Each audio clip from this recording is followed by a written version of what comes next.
Okay, good afternoon. Probably not good morning, except for perhaps those of you on the West Coast.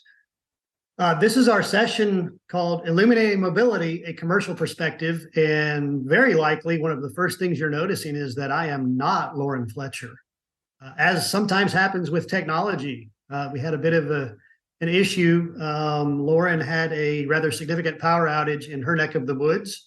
So I'm going to try and step in for her. I'm sure I won't do nearly as good of a job, but the good news is we have some panelists here that very well versed in the commercial space. So I think they'll carry the load for us. So without further ado, let me jump in and go ahead and introduce everybody. What I'll do is I'll go around the room, introduce each of you, and then I'll come back one by one, if you would, and just have you tell a little bit about yourself and really about your organization, and then we'll dive right in from there, if that sounds okay with everyone.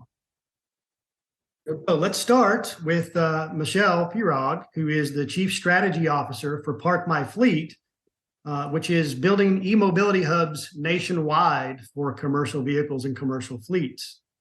Next, we have Alan Levy, who is the founder and president of Crestline Logistics, which is a vehicle finishing, shipping, and logistics company that specializes in the upfit space, work trucks, and fleet management. After Alan, we have Lesley Lopez. Lesley is the Director of Marketing for Mitsubishi HC Capital America, which is, you probably know from one of our sessions this morning. They are a commercial finance lending company, and they specialize in work trucks and upfits, but quite frankly, do a lot more than that. And we'll talk a bit more on that subject as we get into things today. And certainly last but not least, we have Roman Hunter. Roman is the Director of Agency Sales and Marketing for ENGS Insurance Agency. They focus on work trucks, transportation, and industrial and commercial insurance. So a really wide range of knowledge for us today. And I thank all of you for agreeing to join us and share a little bit about your companies and what you do. So let's start with you, Michele, if you would. Just tell us a bit about ParkMyFleet. Sure. Thanks, Steve. As Steve said, my name is Michele Pierog. I am the CSO of ParkMyFleet, and ParkMyFleet is building mobility hubs all across the nation to provide a secure, safe place for vehicles to be managed, maintained, serviced, and powered so that we can more efficiently help drivers and owners of assets to reduce cost and be able to efficiently complete their routes. Excellent. Thank you, Michele. And Alan, if you would, could you tell us a little bit about your company? Sure. And Steve, good to have you here this afternoon. And hello, panel. Alan Levy, the founder and president of Crestline Auto Transport, which is a division of Crestline Logistics. We are in the finished vehicle shipping and logistics space.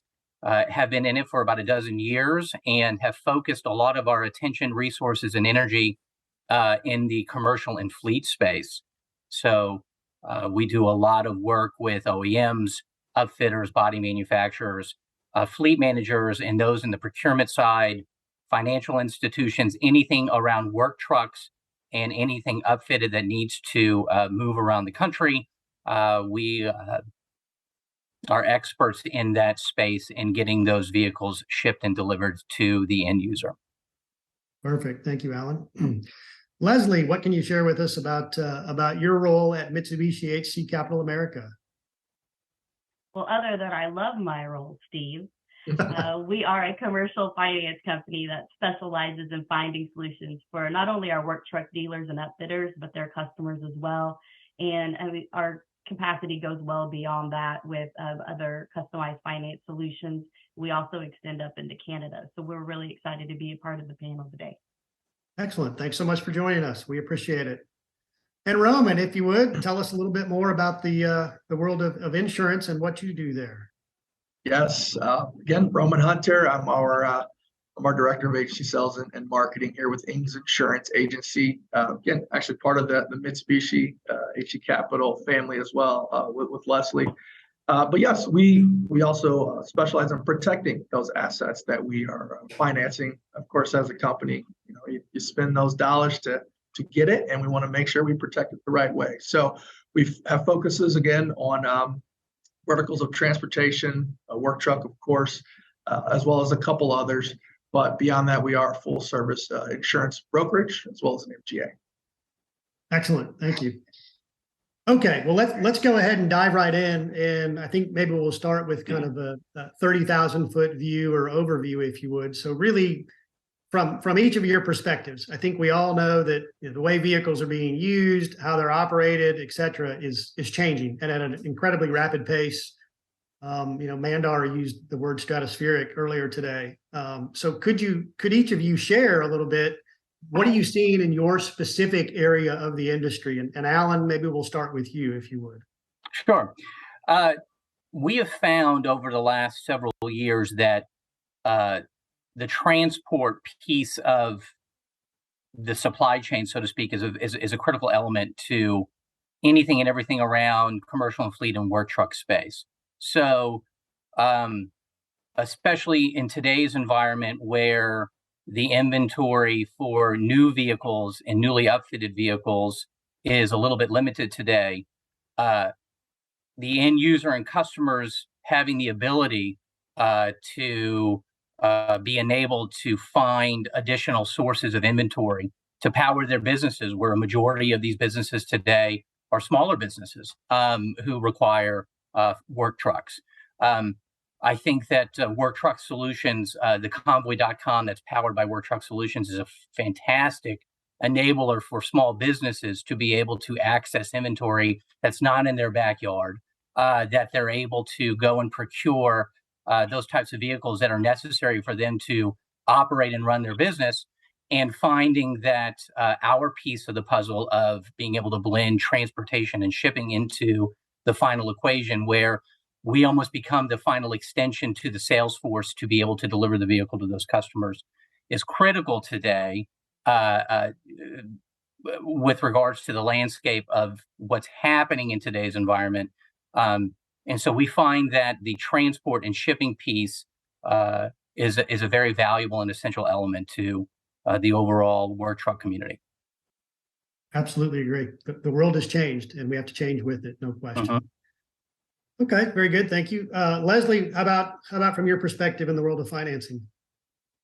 Well, I'd like to continue on with what you said about change. And I think that we need to get comfortable with change. This industry was used to its cycles for so long, but now change just seems constant, either from economic factors or supply chain or pandemics, et cetera. So getting comfortable with change. And with that, I think a lot of it has brought in technology. So what we're seeing in the work truck space is continued investment in these final mile deliveries and these companies and independent contractors, and to shift towards the technology on how to make these vehicles and their routes the most efficient. And from the lending perspective, of course, we see that on the financing and part of the financing package, depending on whether you're talking about a small business owner up to, your fleet owners. So again, just being comfortable with change and embracing technology. Perfect. Okay. And obviously, I guess continuing on with that theme, Michele, if you could maybe comment a bit, and I know the world of e-mobility hubs and so forth is probably part of that change, correct? Absolutely. Really, the main topic here is uptime. It's the fastest, cheapest, safest. Everybody wants that because, we see that things have really changed and changed dramatically. I mean, COVID really helped to change behaviors. People became used to just swiping and clicking and having everything be delivered to their home. And there's a whole lot of background that goes on to make that happen that we don't really see. So taking care of that asset and making sure that it's always maintained, making sure that it's powered, charged, gassed up, fueled in any way, making sure that the driver is prepared to run their route and that we understand what those routes look like is really imperative on how we are, how the world is changing right now. There's an evolution in how people are expecting goods to be delivered to their home like we've never seen before. And I think that the infrastructure is going to have to change to help to accelerate that for everybody. I really like that word evolution. I think that's pretty critical to what's happening And you also mentioned, protecting those assets. So Roman, that seems like a pretty good segue maybe into your world. What can you tell us? Absolutely. In an effort to get change, the word change, trending or aggregated on the internet, the same thing has happened, of course, with insurance and how we go to market from as a company, but more importantly, how our customers are securing and protecting the assets that they are, again, spending their money, their business money on. And what we're seeing from a value perspective, again, a change in this market over the last few years is that the values of these vehicles has become of utmost importance. Again, not just on the front end of what we're spending, what it costs to of course procure them, but also from an insurance standpoint. We want to make sure we work with a lot of our customers to be sure that the values that they have associated with their vehicles are actually going to be there for them, because most of the time it is a stated value type of policy. So we want to make sure X amount of dollars are there when something happens from an insurance perspective, of course, and not if, because again, what good is the insurance if we don't have it set up the right way up front? Absolutely. I think anybody that's ever had an insurance claim, even in their personal life, can probably attest to that. What good is it if you don't have it valued properly and you're not insured properly? So no question. Okay, excellent point. Thank you. Okay, so Michele, let's come back to you for a minute if we could. So obviously the ownership model is evolving. Going back to your term of evolution, it's changing. From your perspective, what kind of things keep you up at night when you think about that evolution and that ownership model? Yeah, I like that question. What keeps me up at night? A few things. So let's just go back and talk first about the commercial vehicle in general and the increase in the transportation and the logistics and delivery. As I said earlier, the online purchases were growing before COVID, but the pandemic certainly lasted long enough to evoke behavior change. So we're not going to go backwards. Everyone's home swiping and clicking, expecting everything to show up at their home. But we have to think of the delivery cycle and how that has changed. The radius of the delivery route has changed. So there needs to be places for vehicles to go to be serviced and maintained that's, closer in distance to where their delivery routes are. The expectations for delivery has changed. I mean, 10 years ago, if you told me that you were going to be able to order things online that were going to be delivered the next day, or in some instances that day, I never would have believed it. So what keeps me up at night is kind of trying to understand this behavior and kind of pick apart if it's, if it's the way that we want to go. I mean, I think at first we really have to think about safety. And then we have to think about what's important to everybody after that. So it's like, it's safety, it's time, and it's money. We want to help everyone get what they need, but we also want to keep the supply chain moving and the environment healthy. So there's no denying the amount of delivery and trucking going on and the pressure to be the fastest and the cheapest. But let's just make sure we keep our eye on, what's important. So I think about safety a lot. I live in a small neighborhood. I have 3 houses in this neighborhood and I walk every day. And 10 years ago, you'd walk around and you'd maybe see a delivery truck delivering furniture or appliances or something big that, you wouldn't want to pick up yourself. But now there's trucks in and out of my 3-house neighborhood every single day. And I think about, I don't want to age myself, but back in the day when I was a child and playing, kickball in the street, and we would play in the street and somebody would yell car and you'd get out.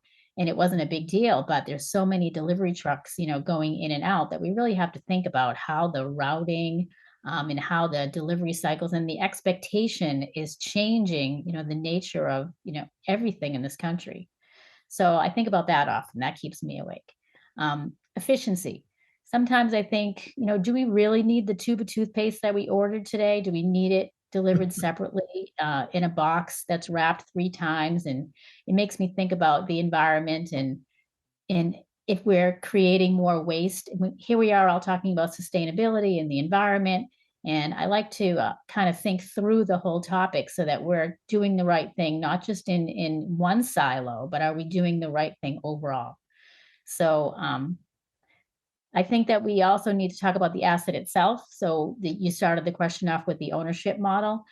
We've seen that change quite a bit. And we really have seen that, prior to this whole evolution, there were usually short-term leases, long-term leases, or ownership, but we see a lot of shared asset, which I think is probably a very good thing. I mean, there's a lot of nuances there, and I'd like to get some information on the insurance piece of that, but the sharing really makes sense to me, because the asset that's not being used, it makes a lot of sense for it to be utilized so that we can have, less waste.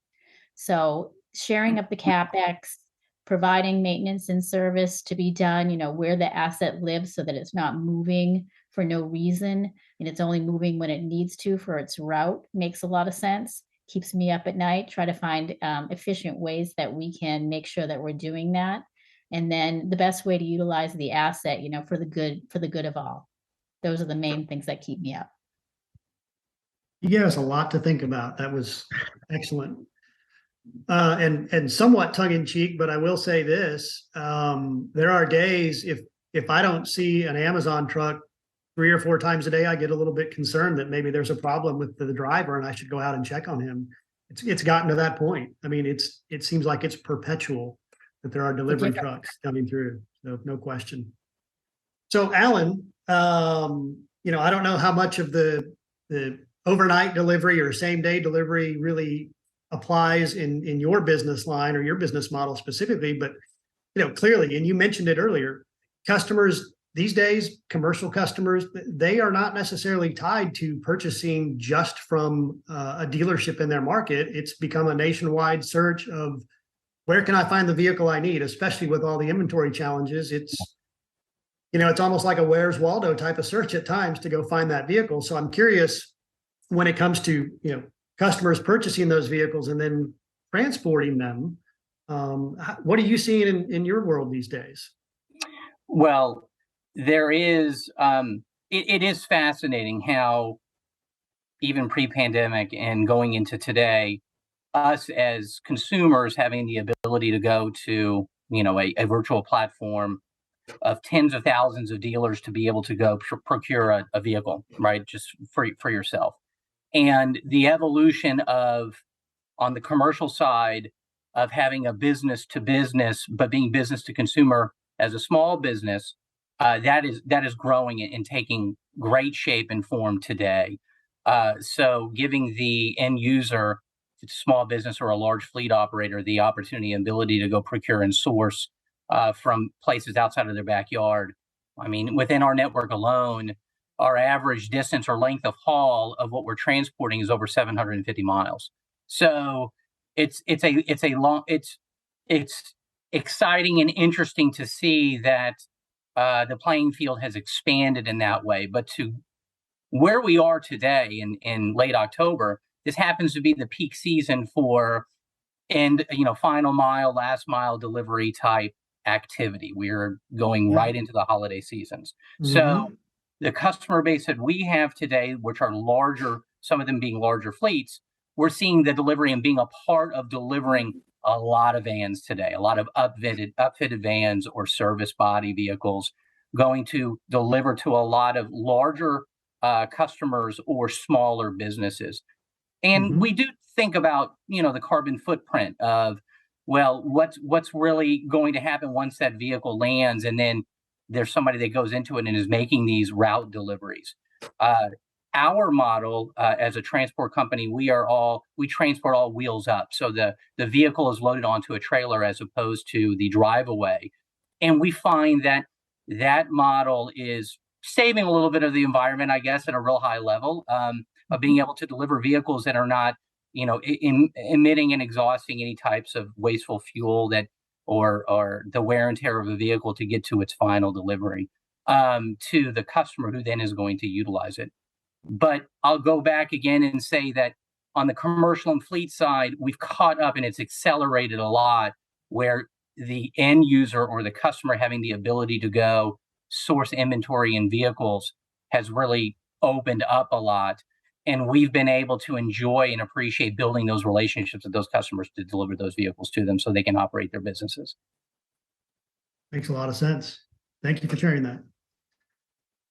So Roman, you mentioned a few minutes ago values and making sure from an insurance perspective that the values are set right. Vehicle valuation, huge deal right now. Can you talk to us a little more kind of about why that matters and really the trends that you're seeing? Absolutely. So, Steve, you actually even mentioned whether it's our personal home and car insurance, or of course, we're talking and thinking about our businesses. Sometimes insurance can just seem like a line item, right? If you're not using it, or if you don't use it again, meaning a claim. So, we hope those things are minimized as much as possible. But if we don't use it, sometimes we don't see the benefit. So, what's happened in the insurance market is that it's become pretty commoditized, right? Because if you're not using it, what is the value in it? But again, talk a little bit about the values and why that is important when you use your insurance, because you don't want to buy it and then be shorted on the back end, but also just conversations around making sure that we are taking that extra step, that extra beat to make sure we have this set up correctly so that when things do happen, we actually have the coverage, that we need. And it's a more in-depth conversation with the customer. And to be very honest, sometimes it can be jarring to our customers because they are just used to, okay, we're financing this piece of equipment. This is how much it costs. This is how much I'm putting down. This is how much I want to pay for, or evaluate the insurance cost. But it's a lot more than that, and we're okay with that, from our business perspective, because going back to what Michele said, what keeps me up is if we don't have things the right way for our customers, I'm just terrified on something happening and it not being right. And that I never want those fingers very selfishly coming back and being pointed at me saying, hey, Roman, why you and your team didn't set this up the right way for us? So even if sometimes it's a longer conversation, or if it's a harder conversation, or just a different conversation that we've had regarding insurance, from my perspective, that's okay, because we know it's right. Yeah, I imagine those conversations, if they ever do occur, are not very fun. So Not at all. I can empathize with you. Yeah, you bet. You bet. Okay, great. All right. Well, Lesley, so as a lending company, and I think Dave talked a little bit about this in one of the sessions this morning, but obviously you're not looking at necessarily just the end unit, but I think his comment was nothing's off the table right now. So if we think about, opening that up a bit, infrastructure, et cetera, just the full vehicle life cycle, what are some of the areas or elements where you're able to help customers through that process? Well, absolutely. Well, first, I don't think I can ever build upon something that Dave Henning says, because he is a showman when it comes to public speaking. So I wish I could just take his answer and plug and play. But if I may build upon it for this panel's sake, he's absolutely right. Go back a couple of years and we just financed the retail portion. And I think that's where a lot of finance companies got their bread and butter, right? You have a little bit of insurance, maybe a little inventory finance. But this transition, this speaking and talking of multiple companies about sustainability, sustainable options, and of course, the most prominent of those being EV and electric vehicles, as they've been showing up with all of these industry events, has really just turned our industry on its head. So now we're not taking anything off the table, and we're not just interested in that end unit. We realize that our dealers, our upfitters, our end customers, they need help, and they need help from the consultant from day one. So we are unique in the fact that we're not just offering the money, but we're ready to offer our consulting services, or even these introductions to some of our business partnerships. Because if we go through that cycle right now, the first step is, our customers need to look at a site assessment. What would it take from the utility company to build out the infrastructure to even start the process, to putting those charging stations in-house, right? And loading them up, and how many do they need? Are they going to need an upgrade in 6 months or 12 months? What does that look like? Right. And then for our dealers, our upfitters, okay, once that's already done, then our dealers and upfitters get allocated these EV vehicles. Once, the OEMs really start ramping up and delivering these allocations, so who's going to finance that? And then obviously that last part, the dealers and the upfitters are ready to sell to those end customers, and they need somebody to finance that portion as well. Well, we've gotten comfortable with that entire supply chain. And I think that makes us a unique lending company because we know that different finance companies might take bits and pieces of it, but not the whole thing in its entirety. And in keeping with the timing of, that how long that might take, because we're talking about years. These aren't short cycles for all of this to happen. These could take several months and possibly years for this whole thing to build out. Excellent. Well, that's a lot to think about. Thank you. Of course. So let me come back to you, Alan, if I could. Again, in the world today, I think we're all very used to, the Amazon model. Hey, I want to buy something, I click on it and I expect it. If not tomorrow, certainly no later than the day after that. And if it's going to be a week, I've lost my mind. But in the world of commercial, it's a little different. It's not just a matter of convenience, but it's almost a matter of necessity and livelihood. So what can you share with the audience of things you've learned, tips, et cetera, for moving vehicles and really, kind of increasing or improving the speed to market?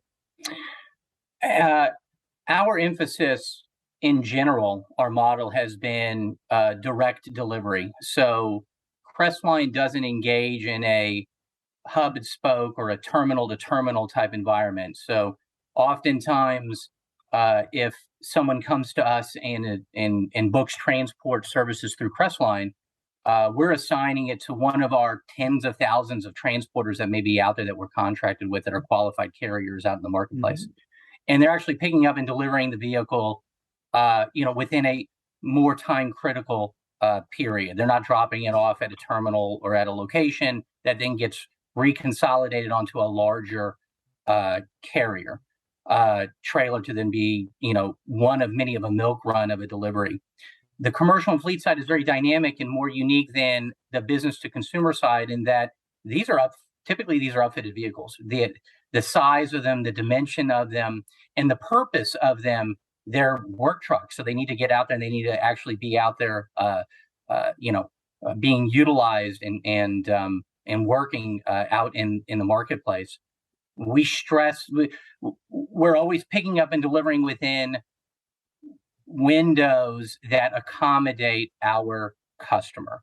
So time definitely means something to us. Being able to assign the proper transport to pick up a upfitted landscape body that may be 9 or 10 feet tall, right? Or a box truck that might be 12 feet tall. Well, we can accommodate those things, but we're making sure that we're getting them loaded onto our trailer and delivered to our customers as quickly as possible. And that's the expectation that they see. A lot, and as I mentioned earlier, the average length of haul, this isn't something that's just going to pick up and deliver 4 hours later. So there is some time and some distance that's taken into consideration. And so we're not offering pools of drivers to actually go drive the vehicles there. In fact, they're transported on a trailer. So that's really important to us on that one respect.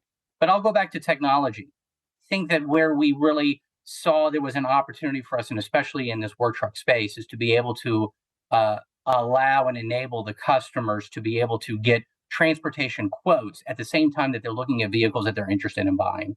So going to our customer base and being able to say to them, we can put integrations in place within your websites or your platforms where customers can actually see what the landed transportation cost is going to be on top of whatever the value of the cost of the vehicle is. It enables those customers to go speed to market quicker, make easier decisions to be able to go purchase that vehicle, knowing that they have the peace of mind that it's going to be delivered to them in that one simple package, as opposed to them having to go offline and go find alternate sources of being able to go get it delivered for them. Excellent. So jumping off of that a little bit, Michele, if we could. So obviously speed to market's important, but also uptime, in-service time, however you want to refer to it, is a critical component as well. ParkMyFleet specializes in e-mobility hubs, not just a parking lot, but it's really where's a place for us to support these vehicles. So can you share a little bit with our audience? When does an e-mobility hub make sense for a fleet? How are they used? When should they be looking at something like that? Sure, and I love that word support. I mean, we use that a lot when we talk about Park My Fleet because essentially what we're doing is trying to support the growth of many different models of businesses that are evolving right now. So Park My Fleet was essentially created to accelerate the transition to sustainable fleets by providing end-to-end services with the greenest energy sources at the lowest cost. But it's kind of a layered approach, and we have really 4 pillars. So our pillars are first our real estate. So we have an extensive portfolio of real estate, but we also have an expertise on sourcing property for properties that we don't currently have in our portfolio, where we can source in hypersensitive locations for our clients. So in addition to the existing network of industrial real estate that's strategically placed, we have a process in place to be able to source the property dependent on volume and term and things like that. On top of that, we add a full life cycle fleet management services product. And as we talked about earlier, that really entails everything from womb to tomb or cradle to grave. So that anything that the vehicle needs for maintenance can be managed on site. So it's really where the asset lives, and everything comes to it. In addition, we care for the driver there as well too. So the driver in almost all of our locations has access to internet and office space and some amenities to make their job easier and help them to be more efficient with their drivers and carriers. Then on top of that, in locations where it makes sense, we have a sustainable energy offerings, which is on-site energy resources of all different types, depending on what the client need, what the SLA calls for. That can be CNG fueling, that can be electrification, hydrogen, biogas, and we're building that out every day. So that's in its infancy, but just like we talk to our fleets that are transitioning to EV, they're not doing it 100 at a time. They're doing it 1, 2, 5, 10 at a time. And so as they transition, so too will we on our locations. And then the 4th pillar, as we call it, is our capital. And we think that this depot as a service model reduces the CapEx and total cost of ownership through multi-tenanting and creating economies of scale so that we can offer best-in-class, ecosystems and efficiencies. And, I think that the word that comes to mind when I think about this evolution or this transition to EV is collaboration, because we can't get there fast enough by ourselves, and there's just not enough skill sets to do it alone. So collaboration of working together and providing these services, all in one location that we've partnered with other partners to make sure that we have the best in class to offer. Just makes sense. And I think it's going to help us to accelerate even quicker. Great. Thank you for elaborating on that. Sure appreciate it. So Alan, I'd like to come back to you for just a minute. And you touched on at least some of this already, but I wanted to see if you might elaborate a bit. So just the logistics in general, the logistics of transporting vehicles is so critical with what's happening really in the dealership, the OEM world, essentially the entire commercial space, and lack of inventory perhaps at local dealerships. Are there other factors that we're missing? What else is really impacting that being such a hot topic right now? Is there anything we've missed? I guess at a macro level, you could look at the driver pool, so to speak. So where we find that we're challenged there quite often in just the amount of capacity that is in the marketplace today to be able to support the transportation that we arrange for our customers. Driver turnover has always been something that's has always ruffled the feathers and been a real challenging obstacle in the asset-based side of transportation. And but that's still continuing today. I have a feeling that what we provide, which is loaded on trailer transport, I think that at the end of the pandemic, the actual drive-away driver pools, the attrition of those types of that labor probably went away a lot quicker than the actual driver that gets slip-seated into a tractor that then goes, over the road to go pick up and deliver vehicles. So we're always going to see that within our environment. There are never enough drivers, regardless of what the demand is today out there on needing vehicles to be picked up and delivered. So what we do today is all about relationships. It's about trying to maintain how can we provide dedicated routes to a lot of the carriers that we support today, where we're able to make sure that they're filling spaces on their trailers and being able to be in service 6 or 7 days a week. That's one area of interest to us. It's challenging to us. But we also see that where technology has been able to cast a wider net on arranging transportation by being able to find and source those customers who are picking up who have vehicles that need to get picked up from longer distances. That's where we see where our niche and our sweet spot is really the over the road, medium to longer distance hauls, and especially in the commercial and fleet side. That makes sense. And I would imagine that's a different skill set for that type of driver versus another type of driver. So that makes a lot of sense. Okay. Right. Excellent. Okay. Roman, I would like to come back to you if I could. And I'm actually going to ask you 2 questions, one of which I just want to make sure we get to. It came in from our audience. So you touched a little bit on the commoditization of insurance. Just wondering if you can dive perhaps a little bit deeper into that and the impact that's had. And the specific question from our audience was this: with the increased threat of high voltage battery fires, right? We're seeing that more and more, just obviously as we get more and more EVs in the space. What impact has that had in the world of insurance? Are you seeing much impact yet, or do you anticipate that becoming more impactful as we go forward? Yeah, I would say on the front end, we are not seeing the huge impact from a loss perspective quite yet on that. But being on the front end, and as these vehicles are becoming, of course, more abundant and more of them on the road, and rightfully so, being on the front end and rating these items as well as we can, which of course comes with as much data as possible. Right? I represent a brokerage, not necessarily the insurance company or carrier. However, working closely with our carrier partners to, hey, as we are financing these additional new items with our companies, making sure that our carriers are seeing these opportunities and getting some of the data we are also receiving so that they can go and properly rate it and know what some of our residual values can be, because that's all a new data set, right, for a lot of us. The fires themselves, specific to the question, we're not seeing a ton of that really affect it from a premium standpoint quite yet. This would be, I guess, my addressing that specifically. Do you anticipate that coming down the road? Okay, so me personally, I don't see it affecting it at a level where we would say, hey, this is a really big deal. This is a lot different than maybe our regular combustible engine are making us come across. I think it may be a factor. The carrier, or I should say the manufacturer of that, of those specific vehicles, whatever EV manufacturers we're looking at, of course, their data, their loss history, their trends will affect that number.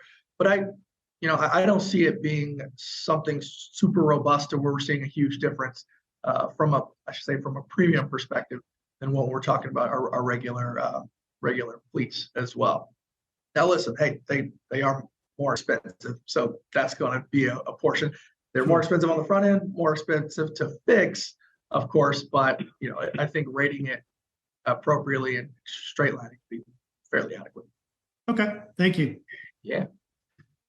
Okay, so staying on the topic of EVs a bit, Lesley, obviously we know that OEMs are really, and it's traditional OEMs, new OEMs, all of the above are somewhat challenged at times with scaling up their EV lineups, right? Their EV model lineups.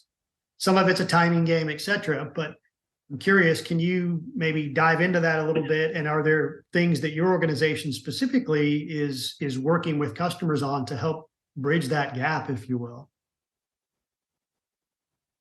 Absolutely, Steve. I mean, you really just took most of the words out of my mouth, so you got it. Sorry, right on. I'll rescind all of that. You go ahead and say it. Yeah, you're fine. You're fine. So what we are seeing, though, from the customers that are engaging us in the conversation is that there's a hesitation there to make the transition over to EV vehicles. And what they're trying to get right is the timing. They're looking at the timing of the government grants, the charging structure build out. They want to get the timing to convert from ICE to EV just right for them. And that's a theme that we keep hearing over and over again. But the dilemma is, right, once the customer gets ready to move, what about all of the components that they need, right? Some of these items are still taking a year plus to begin to get off the truck. I mean, it depends on where they are in line, so to speak, with the partners that they've built out with. And so it could take a little bit longer, if not years longer than they expected once they are ready to make the move. So our advice to the customers thus far is to begin the site assessment, get the hard data, understand what it is going to take, talk to the respective OEMs, figure out what the lead time is going to take for the trucks if and when they just start to get those allocations, and then start making decisions from there. And what we can provide from that is we are ready with those loans to bridge that long-term gap between what it'll take for them to begin the infrastructure to actually receiving those vehicles on the end. And again, I know I've said it before, but we've gotten comfortable with the process, and we're happy to support our dealers and our customers that way. So the ultimate goal is to make them successful whenever they decide to make their move. Mm-hmm. So you mentioned something a moment ago, and I'm curious, is it a challenge or a struggle at all for dealers or customers directly to think a little bit longer term, think about that long game and do some of that planning, versus quote the old days, which were 2 or 3 years ago, where you could say, I'm gonna walk on a lot, and I know I need I need this service body, and I know exactly what I'm looking for, and I can walk on the lot and purchase it, where right now you can't do that. Is that a struggle that you're seeing from a thought or just getting into that new mindset? I mean, absolutely. And there's just a couple of different ways I could take this, but I mean, even initially, if we think about the way the allocation of the OEMs, even currently, what they're doing, of course, they're putting a lot of their resources in the more expensive trucks. And so, the customers are trying to decide, okay, do I want to wait and see if they're ever going to make, the one with the slightly less option that might cost a little bit less, or am I just going to upgrade to this next level truck that might be a little bit more truck than I need because it's what's available right now. But also when it comes to EVs, the OEMs are still ramping up their production as well. There's not a lot I could say. I don't want to say nobody, but there's not a lot that are going and have, a straight allocation at this time with, all of a sudden all of the dealers have this allocation of the EV vehicles. So as they begin to ramp up and as they get ready, we're waiting to see who wants to buy, because I think a lot of the customers are doing a little bit at a time, right? There's, okay, let me try out this amount of my fleet here. And then if that goes well, let me try here. Or also to see which OEMs are actually going to best fit what they need them to do.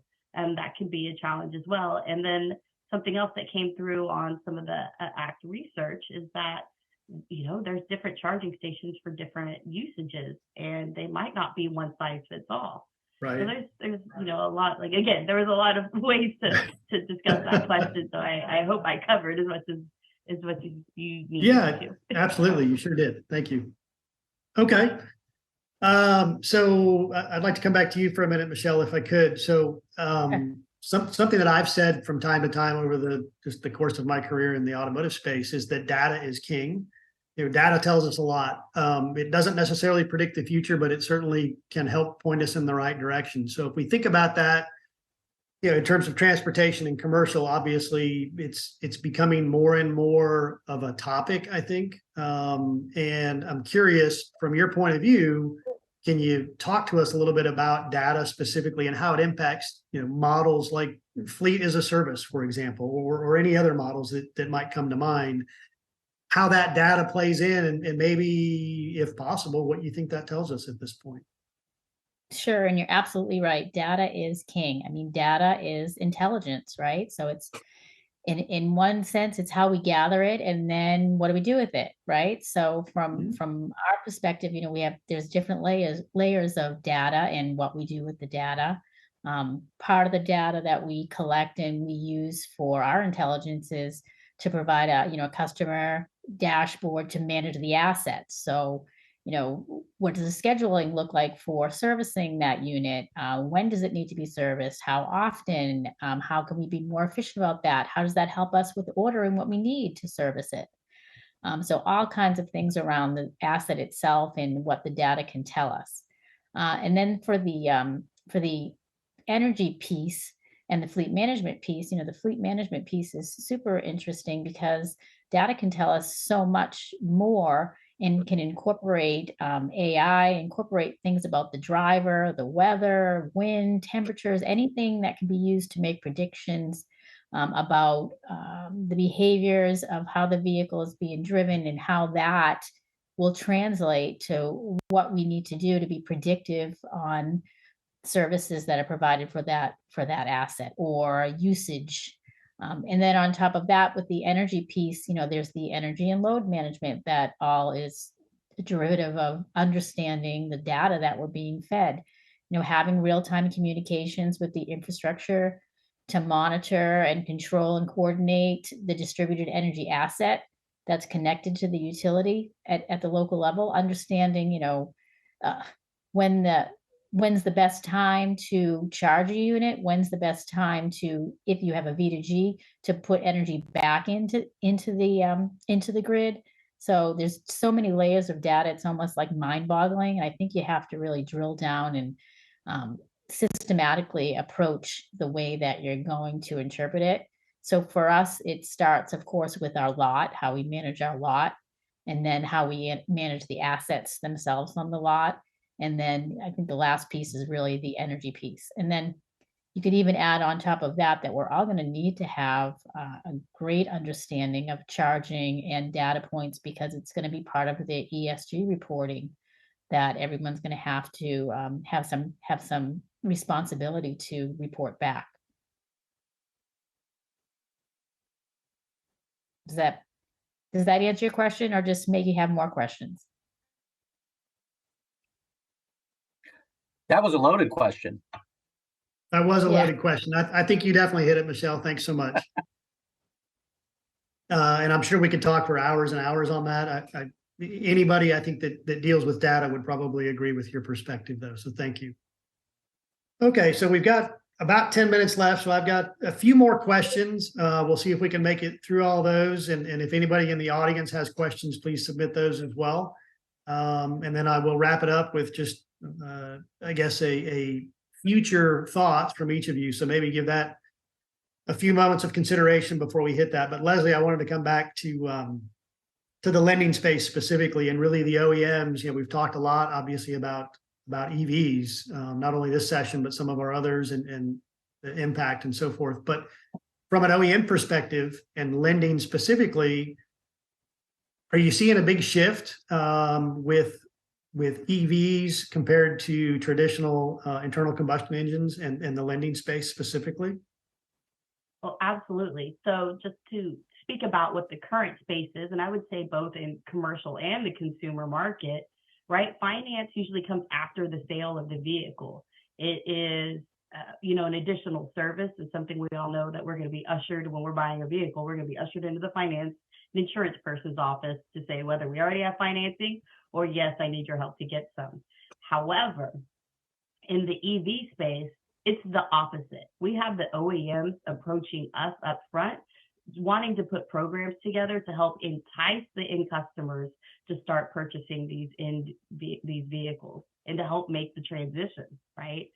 So the ask includes the varying levels of financing throughout the supply chain. So it's not just that retail side. So we're seeing, different levels of engagement depending on the OEM.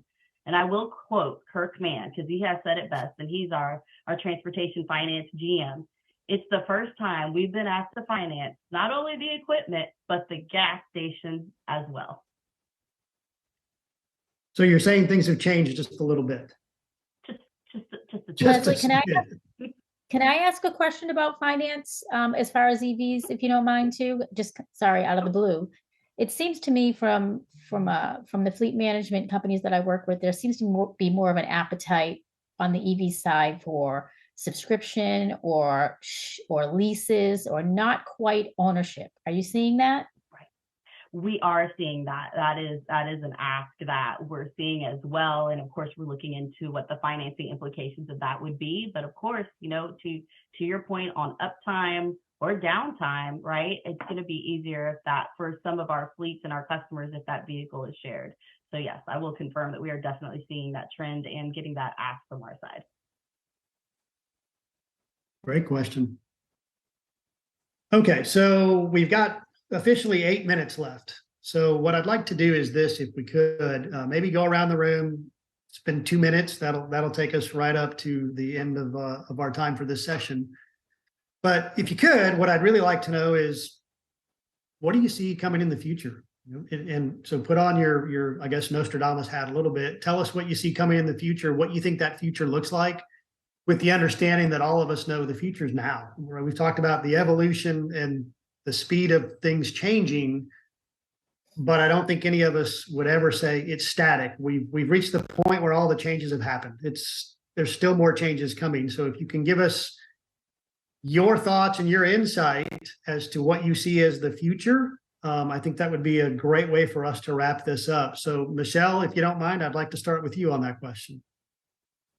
Sure. I see that, you know, the shared economy, especially with fleet growing, I definitely feel like there's going to be more of a case to have vehicles not housed at warehouses or at homes. You know, my niece lives in this neighborhood that has 3,000 houses or some crazy number like that, and they have their own school, and every house in that neighborhood has a 3-car garage.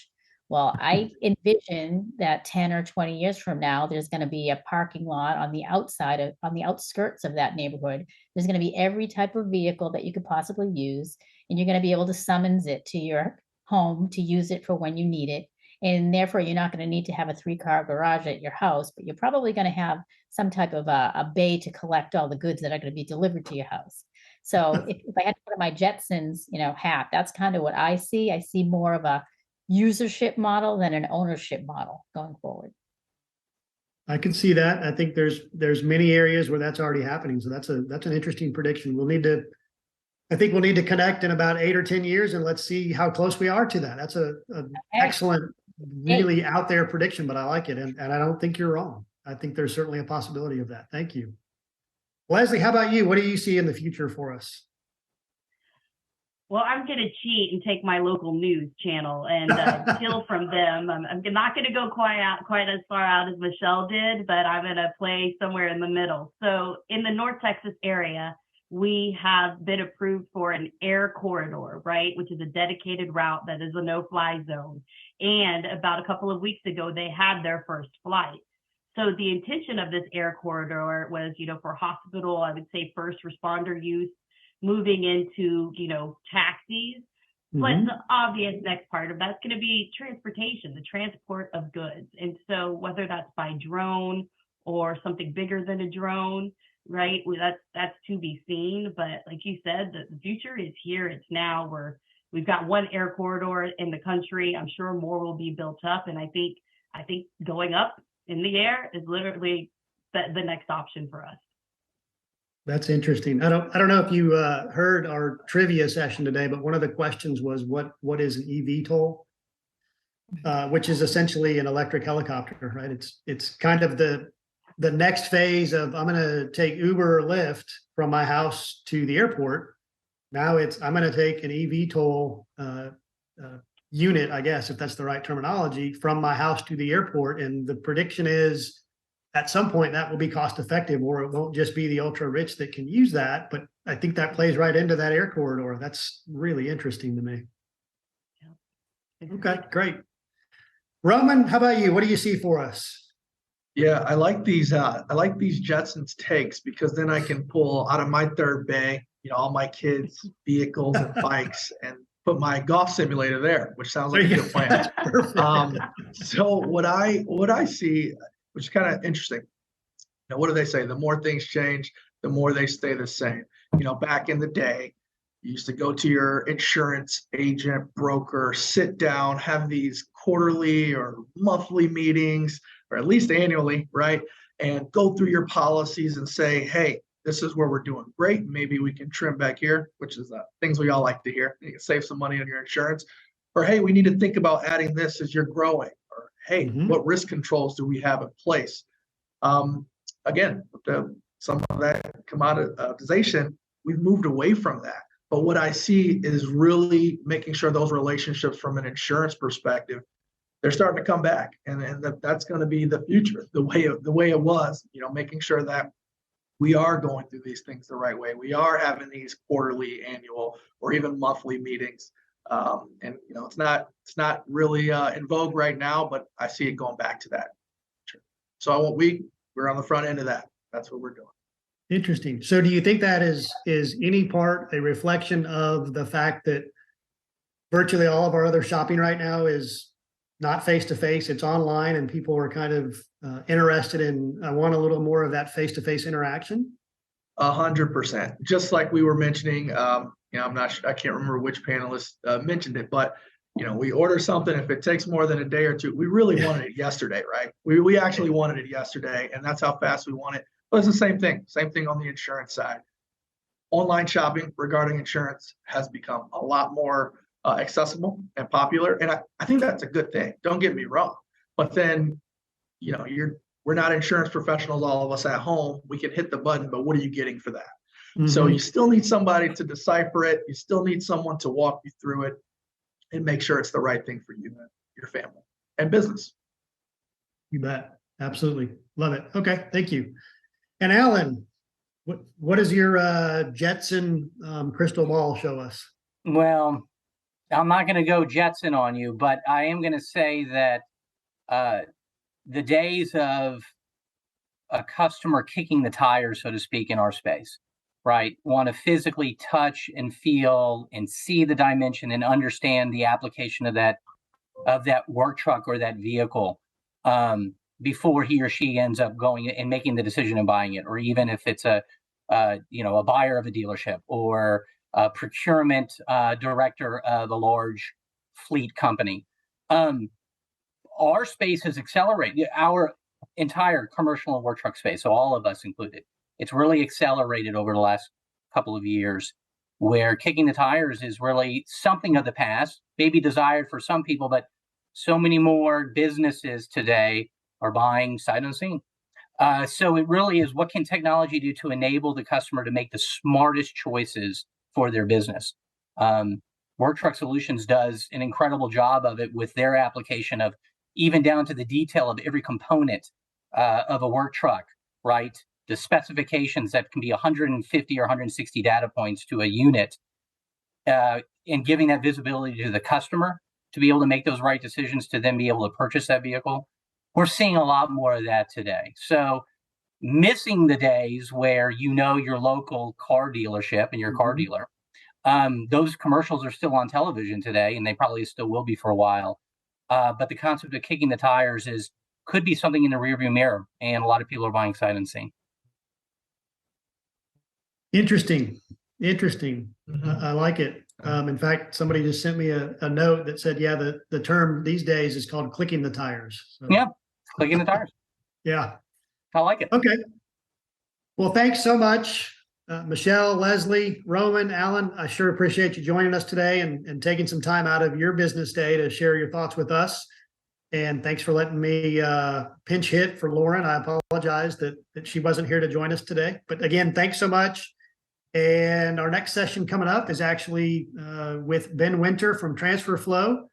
He's going to talk a little bit about a thriving business network and how that creates a thriving economic nation. So thanks again. Have a great rest of your day. Thank you, Steve. Thanks all. Thank you. Bye, everyone.